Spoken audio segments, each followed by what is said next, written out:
Hi guys, and welcome back to just another video. I'm happy to see all you guys tuning back for another video from myself. So there has been a lot of things that have happened recently, so let's just start off with what the biggest thing was. The biggest thing was the second wedding that I shot.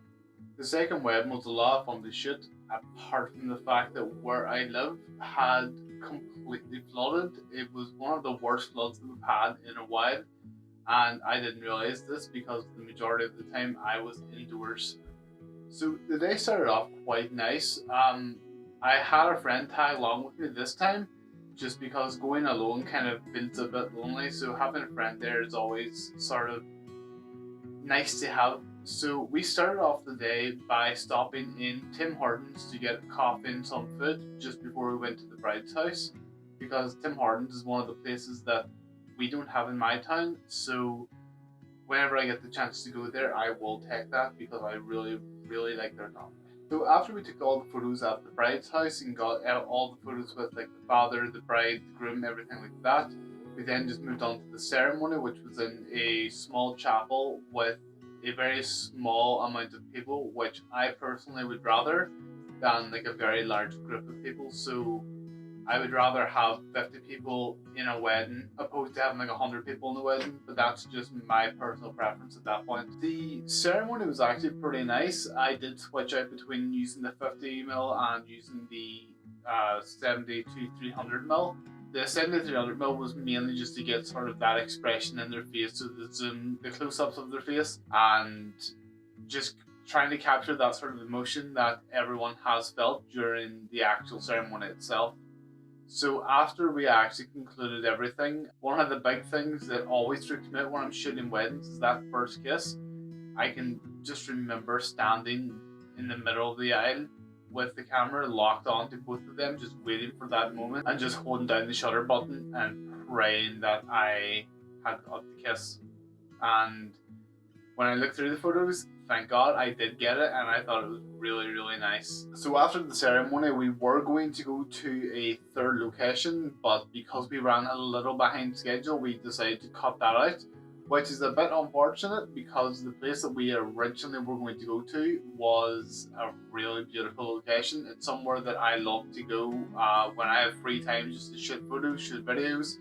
It's called the Roe Valley Country Park, and it is absolutely stunning. We ended the night at the reception, which was in a hotel, which is where sort of we ended the whole night, and that's where the food was, that's where the first dance was, that's where everything ended. During the reception, I did get a lot of different photos from like the younger ones of the family to just the older ones. They were kind of drunk at that point. It was all really good fun.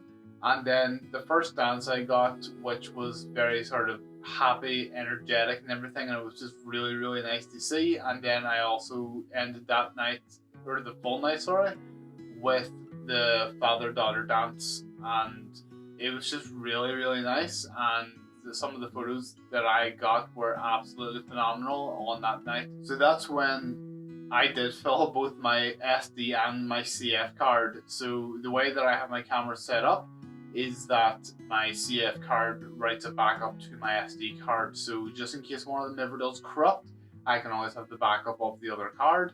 So I did fill them up about just before the last dance. So I had to very quickly go through and sort of delete some photos, but at the end of I did just switch it out for a smaller CF card that I had just in case of the backup, and I used that to finish off the night. I think I left the venue at about 11 o'clock, and which was a bit late for myself because I didn't expect to be there that long.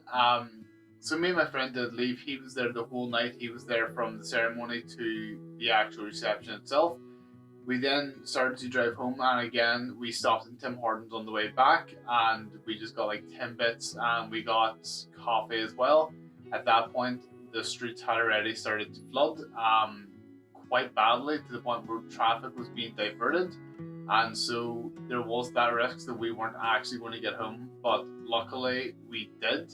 There was a few times where I thought that the car was actually going to flood, so I thought the water was going to get into the engine and actually seize that car, and that was a big worry for me. The days following that were the sort of more time-consuming part of shooting a wedding, so it was just going through all the photos just to make sure that I could get the first batch of selection. So that would be like getting rid of any photos that had anyone blinking in them, any photos that were slightly out of focus, any photos that were blown out, anything like that there.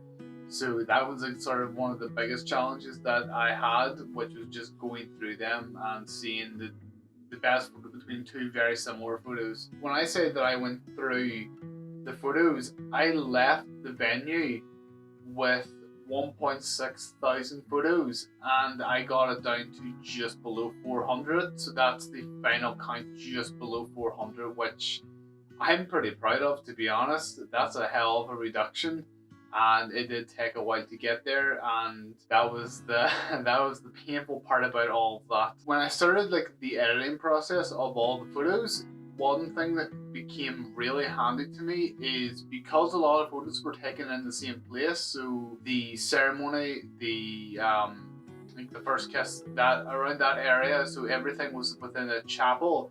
So I simply made one preset and just kept applying it, and if I had to tweak it, it just cut down a lot of editing time. I done the same thing for any outdoor shoots. I just kind of made a preset so that, you know, any highlights weren't blown out, any shadows weren't absolutely darkened. So I did get a lot of presets made just for it, just to save myself time in the editing process at that point. I don't know if you guys are like aware of this, because I know I wasn't aware of this at all. So one of my main struggles was trying to find a way to actually deliver these photos to the client so she could make the initial selection for the wedding album. So initially I thought of just using a Google Drive and just putting all the photos on there and sending them to her.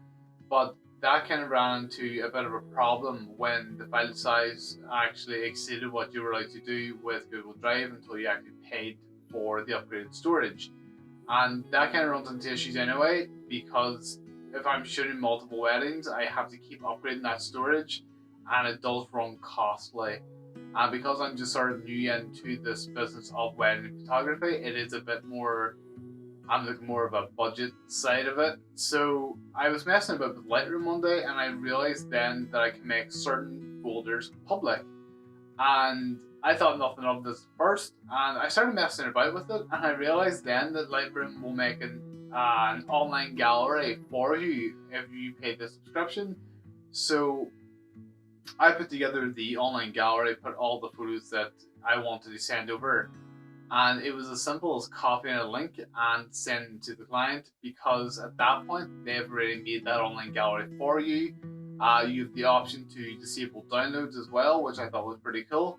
And I just thought it was a lot handier and a lot easier as well than trying to send a Google Drive link and they have to click on each individual photo. At least with the Lightroom online gallery, they have the option to just scroll through like a grid and download whatever ones they want, which I thought was really, really cool. But overall, for like a second wedding, I'm pretty happy with it. I'm getting like a lot more confident in actually shooting these weddings. I'm getting a lot more confident in shooting people and just talking to people in general at weddings. I'm actually getting a lot more confident in my skill set of being a wedding photographer. So that stress of like it is this one person's big day and you're there to capture everything, like that stress in my first wedding like nearly crippled me.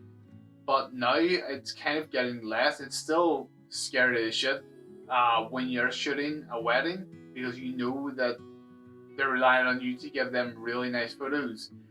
And that's always at the back of your mind anyway. But I think for myself, it's becoming less of a stress at this point and more of an opportunity to show what you can actually do on that day. So I just can't wait for the next wedding to pop up. So hopefully by the next wedding I have another lens in my arsenal, which is hopefully going to be the 2040-70 lens. That's the one I'm looking at currently, and that's the one I'm hoping that will just raise my standard up just that bit higher at that point. Because the majority of the wedding I shot was on my 50mm and my 70-300, but I would say about 90% of that was shot on the 50mm. As always, thank you all for watching another video from myself, and I hope that you guys either learned something or just find this interesting if you were going to step into the world of, you know, wedding photography. Hopefully the couple of videos I've made about wedding photography or just my journey in general has kind of helped you in any sort of way. And as always, if you did enjoy the video, just give it a wee thumbs up or just a little comment in the section down below. It does kind of help me see where I'm going right, where I'm going wrong, and I hope that you guys all have a fantastic day. And until the next video, see you after.